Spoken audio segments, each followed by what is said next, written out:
할렐루야. 온라인 예배에 오신 여러분을 주님의 이름으로 환영합니다. 사랑하고 축복합니다. 이 시간 영과 진리로 예배하실 때 하나님께 찬송 올려드리겠습니다.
다 같이 기도하시겠습니다. 전능하시고 자비로우시며 의와 공평이 그 보호자의 기초이신 하나님 아버지, 하나님의 위대하심과 이 세상을 사랑하심을 인하여 감사와 찬양을 올려드립니다. 이 세상은 아직도 사탄의 세력에 굴복하여 그의 종된 자들로 인하여서 세상 곳곳에 불의와 거짓이 판을 치고 있습니다. 주님, 이때에 하나님의 사람들이 하나님의 말씀을 들고 나가서 복음을 외치고 하나님의 정의와 사랑을 선포해야 할 줄로 믿습니다. 주여 함께하여 주옵소서. 우리의 모든 삶이 하나님의 구원의 여정 속에 있음을 다시 한번 고백하며 감사합니다. 하나님 아버지, 이 땅에서 의롭게 살고자 하는 자의 핍박을 누구보다도 잘 아시는 주님, 끝까지 견디어 승리할 수 있는 믿음을 주시고 하루속히 이 세상에 악한 자들, 사단의 꾀임에 빠져서 또는 사단을 숭배하며 그를 쫓는 자들, 주님의 정의의 심판이 속히 임하여지기를 간절히 소원합니다. 오늘 예배 참여한 하느님의 자녀들 마음속에 그리스도의 빛을 비춰주시고 하늘나라의 소망을 갖게 하여 주옵소서. 예수님 이름으로 기도합니다. 아멘.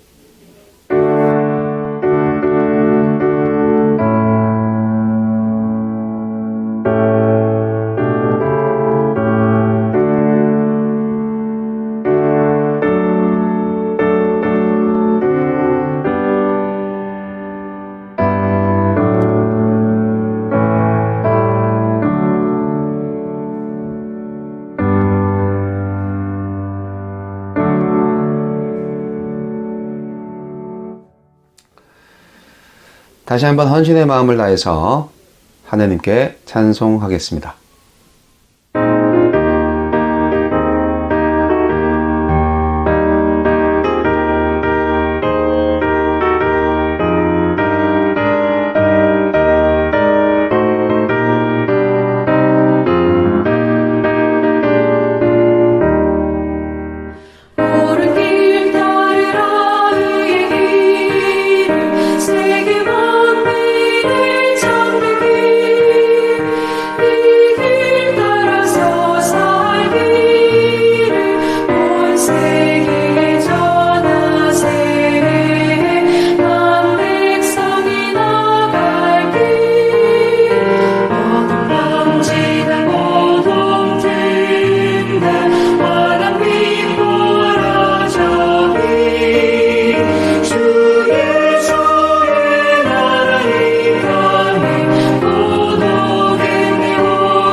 헌금을 위해서 기도하시겠습니다. 우리에게 생명을 주시고 또한 풍성히 주시는 하나님 아버지, 아무리 힘들고 어려운 상황이 닥칠지라도 생명을 주관하시는 이는 하나님이십니다. 우리의 모든 쓸 것을 공급하시는 하나님께 감사함으로 우리가 예물 드릴 때 주님 기쁘게 받아주시고 우리의 믿음의 제사가 될 수 있도록 성령께서 역사하여 주시옵소서. 우리가 헌금을 드림으로 복을 받는 것이 아니라 우리가 주님께서 주신 복으로 인하여서 감사함으로 드리는 예물이라는 것을 다시금 저희들이 알게 하여 주시고, 오직 하나님께 감사와 찬양의 마음으로 일평생 살 수 있도록 믿음을 주시옵소서. 주님의 교회가 든든히 서가게 하여 주시고 재정적으로 어려움이 없도록 역사하여 주시옵소서. 세상의 기업들이 세상을 움직이고 있는데 하나님의 기업이 일어나서 이 세상을 이끌어갈 수 있도록 역사하여 주시옵소서. 예수님 이름으로 기도합니다. 아멘. 오늘의 말씀은 다니엘 2장 31절로 49절 말씀입니다. 다니엘 2장 31절로 49절 말씀.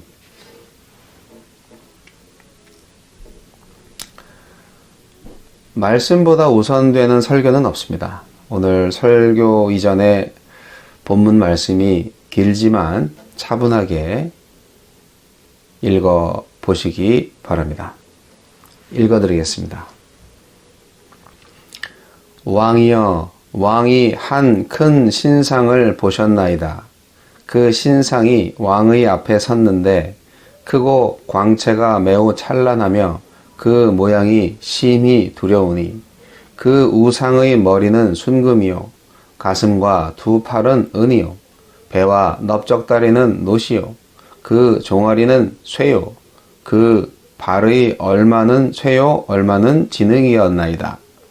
또 왕이 보신즉 손대지 아니한 돌이 나와서 신상의 쇠와 진흙의 발을 쳐서 부서뜨리매 그때에 쇠와 진흙과 녹과 은과 금이 다 부서져 여름 타작마당의 겨같이 되어 바람에 불려간 곳이 없었고 우상을 친 돌은 태산을 이루어 온 세계에 가득하였나이다. 그 꿈이 이러한즉 내가 이제 그 해석을 왕 앞에 아뢰리이다. 왕이여, 왕은 여러 왕들 중에 왕이시라.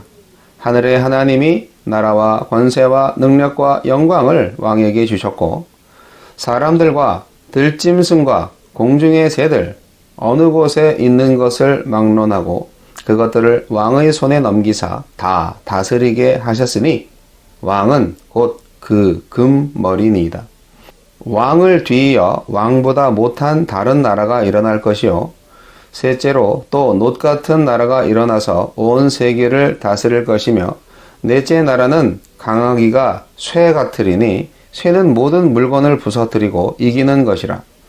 쇠가 모든 것을 부수는 것 같이 그 나라가 뭇 나라를 부서뜨리고 찌을 것이며 왕께서 그 발과 발가락이 얼마는 토기장의 진흙이요 얼마는 쇠인 것을 보셨은즉 그 나라가 나누일 것이며 왕께서 쇠와 진흙이 섞인 것을 보셨은즉 그 나라가 쇠 같은 든든함이 있을 것이나 그 발가락이 얼마는 쇠요 얼마는 진흙인즉 그 나라가 얼마는 든든하고 얼마는 부서질 만한 것이며 왕께서 쇠와 진흙이 섞인 것을 보셨은즉 그들이 다른 민족과 서로 섞일 것이나 그들이 피차에 합하지 아니함이 쇠와 진흙이 합하지 않음과 같음이리이다.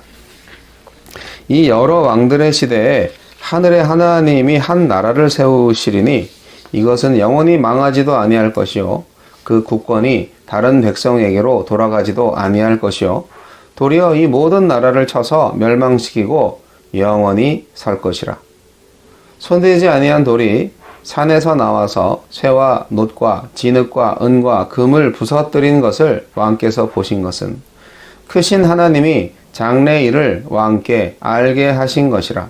이 꿈은 참되고 이 해석은 확실하니이다 하니 이에 느부갓네살 왕이 엎드려 다니엘에게 절하고 명하여 예물과 향품을 그에게 주게 하니라. 왕이 대답하여 다니엘에게 이르되 너희 하나님은 참으로 모든 신들의 신이시오 모든 왕의 주제시로다. 네가 능히 이 은밀한 것을 나타내었으니 네 하나님은 또 은밀한 것을 나타내시는 이시로다. 왕이 이에 다니엘을 높여 귀한 선물을 많이 주며 그를 세워 바벨론 온 지방을 다스리게 하며 또 바벨론 모든 지혜자의 어른으로 삼았으며 왕이 또 다니엘의 요구대로 사드락과 메삭과 아벳느고를 세워 바벨론 지방의 위를 다스리게 하였고 다니엘은 왕궁에 있었더라.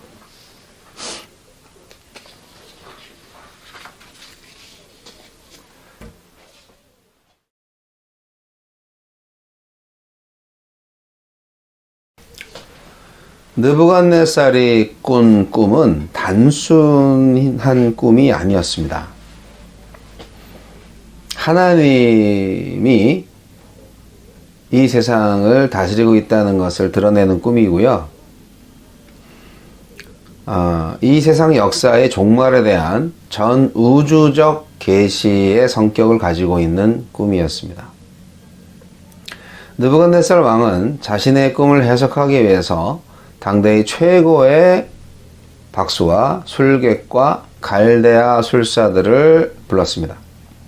이러한 사실은 바벨론 왕이 누구의 지배를 받고 있는가를 암시적으로 보여줍니다. 인간이란 자신의 운명과 역사에 대한 두려움으로 인하여서 필연적으로 영적인 존재에 의지하는 존재입니다. 애굽의 바로도 모세의 요구를 물리치기 위해서 술객들의 힘을 빌리려 하지 않았습니까? 세상의 역사는 겉으로 보면 인간의 힘으로 만들어져 가는 것처럼 보이지만 실상은 하나님과 사탄의 대결이기도 합니다. 사탄은 인간을 미혹하는 영으로서 인간으로 하여금 하나님과 정반대의 방향으로 가도록 역사하고 있습니다. 바울 사도가 에베소 교회에게 말씀하신 것처럼 우리들의 싸움은 혈과 육에 대한 것이 아니요 정사와 권세와 이 어둠의 세상 주관자들과 하늘에 있는 악의 영들과의 싸움입니다. 인간의 지혜로는 하나님의 계시를 이해할 수 없습니다. 느부갓네살 왕이 꾼 꿈은 인간의 꿈이 아니라 하나님의 계시였습니다. 즉 하나님께서 꿈의 형태를 취하여 당신의 뜻을 나타내신 것입니다. 이 계시에 대해서는 왕 자신뿐 아니라 당대 최고의 박사들도 이해할 수 없었습니다. 하느님께서는 당대 최고의 권력자 느부갓네살 왕에게 꿈을 꾸게 하고 다니엘을 통해서 그것을 해석하게 하십니다. 하느님의 계시를 통해 다니엘은 느부갓네살 왕의 꿈에 나타난 큰 신상의 의미를 풀이했습니다. 그것은 다름 아닌 바벨론, 메데와 페르시아, 그리스, 로마 및 그 이후로부터 현대에 이르는 국가들의 흥망성쇠에 관한 메시지였습니다. 우리는 다니엘서의 이 같은 내용을 통해서 역사의 주관자이신 하나님을 다시 한번 발견합니다. 그러므로 우리는 모든 일에 오직 하나님만 의지하며 그분께 모든 것을 맡겨드려야 합니다. 아무리 힘들고 어려운 상황이 닥치더라도 절대로 낭망하지 말고 죄악과 타협하지 말고 용한 점쟁이 찾아갈 생각하지 말고 오직 하나님만 바라봐야 합니다. 하나님께 눈 고정하세요. 그리고 하느님의 말씀에 순종하세요. 예수님께서는 둘러싼 무리들에게 너희가 천재의 기상은 분별할 줄 알면서 어찌 이 시대는 분변치 못하느냐고 누가복음 12장 56절에 책망하신 바 있습니다. 실로 많은 인생들은 도도히 흐르는 역사의 물결을 다스리시는 하느님을 망각하고 그 흐름 자체에 휩쓸려서 이리저리 떠다닐 뿐입니다. 여러분, 이 시대의 상황 속에서 하나님의 뜻을 반드시 찾아야 합니다. 꿈 해몽이라는 게 어떤 합리적인 원칙에 따라서 행해진 것이 아니기 때문에 아무렇게나 둘러대도 참과 거짓의 여부를 알 수가 없습니다. 이 때문에 느부갓네살 왕은 갈대아 술사들에게 꿈 자체부터 알아맞힐 것을 명한 것입니다. 물론 술사들은 그 꿈이 어떠한 꿈인지 알 수 없었고 결국 느부갓네살은 그 술사들을 처형시키라고 명령합니다. 그리고 그 불똥은 다니엘과 그 친구들에게까지 튄 거죠. 다니엘은 꿈을 해석하기 위해서 먼저 하나님께 기도했습니다. 다니엘의 꿈 해석은 자신의 능력으로 되는 것이 아니라 하나님께 간구함으로써 이루어진다는 것을 다니엘은 알고 있었습니다. 다니엘의 기도함은 꿈을 해석할 수 있는 분은 오직 하나님밖에 없고, 또한 이 세상의 역사를 주관하시는 분은 하나님이시라는 것을 드러내는 겁니다. 하나님의 일은 하나님의 계시에 의해서만 파악될 수 있습니다. 바울 사도는 고린도전서 2장 10절에서 사람의 사정을 사람의 속에 있는 영 외에는 누가 알리요? 이와 같이 하나님의 사정도 하나님의 영 외에는 아무도 알지 못하느니라고 고린도전서 2장 11절에 말하고 있습니다. 하나님은 계시를 통해서 역사의 모든 문제를 정확하게 이해할 수 있는 안목을 주십니다. 다니엘은 느부갓네살이 꾼 꿈에서 본 환상은 그의 나라가 점점 약해질 것이며 여러 나라들이 연달아서 일어나고 사라지는 것을 되풀이할 것이라고 말하는 것이라고 말합니다. 금, 은, 놋, 쇠와 흙으로 이루어진 거대한 신상. 이는 각각 느부갓네살의 바벨론과 메데와 페르시아와 그리스를 가리키는 것입니다. 특히 넷째의 나라는 서로 섞이지 않는 쇠와 흙으로 이루어져서 겉으로는 강한 것처럼 보이지만 실상은 서로 어울리지 않아서 매우 약한 구조로 되어 있는 겁니다. 이것은 알렉산더 대왕 이후 안티오코스 왕조와 프톨레미 왕조 간의 불협화음을 예고합니다. 그리고 이 네 제국이 하나의 거대한 신상을 구성하고 있다는 것은 이 나라들이 각 시대를 거쳐서 나오더라도 사실 그 뿌리는 하나라는 것을 의미합니다. 세상 권력의 흥망성쇠는 계속되지만 그것도 끝날이 올 것입니다. 세상 나라들은 결국 갑자기 날아온 돌에 의해서 파괴될 것입니다. 이 돌은 하늘의 하나님이 세우시는 영원한 나라를 의미합니다. 그 나라가 세상 모든 나라들을 다 쳐서 멸할 것입니다. 이 뜨인 돌은 바로 예수 그리스도이며 그리스도가 통치하시는 하나님의 나라는 지금도 세상의 역사를 주관하고 있고 그 사실을 최후의 심판을 통해서 입증할 것입니다.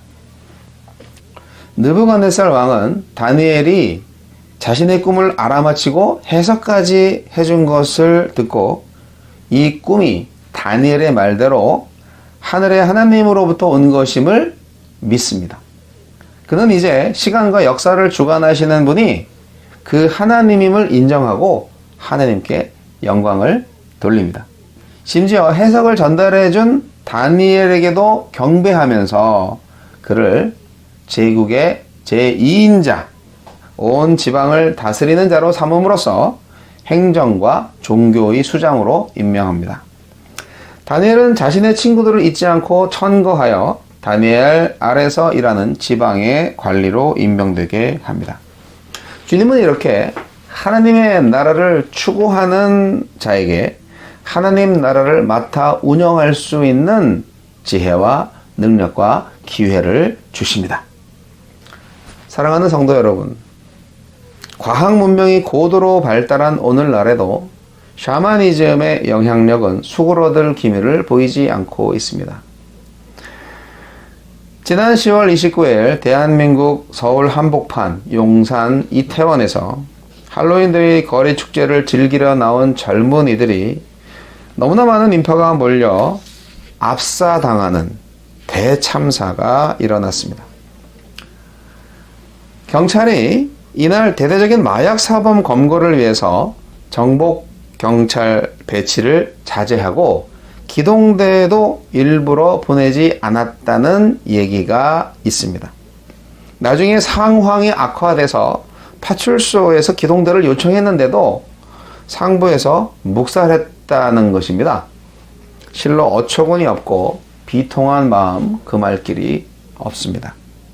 근데 더 어처구니 없는 사실이 있는데요. 한 나라의 대통령 영부인이 이태원 참사 희생자들을 추모하기 위해서 분향소에 나왔는데 머리에 숯검댕이를 바르고 나왔습니다. 그리고 분향소에는 155명의 희생자 영정은 고사하고 명패 하나 없습니다. 꽃만 있습니다. 그리고 이태원 사고 사망자 합동 분향소라는 글귀 하나뿐입니다. 왜 그럴까요? 숯은 귀신을 쫓는 의미가 있고요. 명패가 있으면 그곳에 귀신이 깃든다는 설이 있기 때문입니다. 국가행정부가 이런 샤머니즘의 논리에 정복당해 있는 것입니다. 저는 어제 서울의 핫플레이스 홍대 입구의 그 거리에 나가볼 기회가 있었습니다. 곳곳에 운세 맞추기, 타로카드 점 보는 곳이 많이 눈에 띄었습니다. 젊은이들 사이에서도 이렇게 샤머니즘이 판을 치고 있습니다. 사실 그리스도인들 중에서도 인생이 심각한 문제가 다가오면 용한 점쟁이를 찾아가는 일들이 알게 모르게 많죠. 이것은 한편으로 인생의 연약함과 어리석음을 드러내는 것이기도 하지만 다른 한편으로 그만큼 이 세상에는 인간의 능력과 지식을 초월하는 영역이 존재한다는 사실을 입증하는 것이기도 합니다. 그러나 진정한 영적 권세자는 하나님이라는 사실을 왜 모르는 걸까요? 성도 여러분, 느부갓네살 왕의 꿈에 나타난 것처럼 세상에 등장하는 제국들은 크고 강대해 보이지만 결국 멸망합니다. 갑자기 날아온 큰 돌에 의해서 파괴된 신상처럼 흥망성쇠를 거듭하는 세계 최고 강대국들이 그렇게 사라지고 또 앞으로도 사라질 것입니다. 하나님께서 세우시는 나라만이 영원한 나라입니다. 우리는 지금도 다니엘처럼 고향 나라를 떠나서 바벨론 유배지에 살고 있는지도 모릅니다. 악이 창궐하고 불의가 판을 치고 의인들이 고난당하는 이 세상이 온갖 불평등과 불합리로 가득한 나라, 유배지나 다름없죠. 유배지의 삶은 항상 고달픕니다. 그러나 눈을 들어서 주님의 환상을 보시기 바랍니다. 새 예루살렘, 새 하늘과 새 땅의 비전을 바라보시기 바랍니다.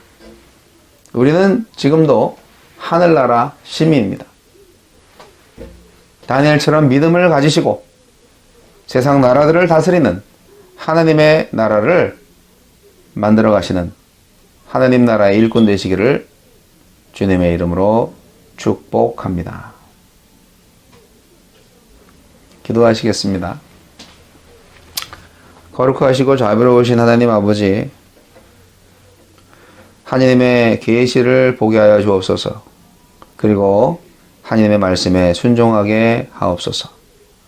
세상 역사의 주관자는 오직 하나님이심을 믿습니다. 지금은 우리 주 예수 그리스도의 은혜와 하나님 아버지의 극진하신 사랑과 성령님의 감화 감동 교통의 역사하심이 세상의 모든 역사는 하나님이 주관하신다는 믿음으로 주님의 계시를 깨닫고 주님의 말씀에 전적으로 순종하기를 결단하는 하나님의 백성들, 주님의 교회 머리 위에 이제부터 영원까지 함께 하시기를 우리 구주 예수 그리스도의 이름으로 간절히 축원하옵나이다. 아멘.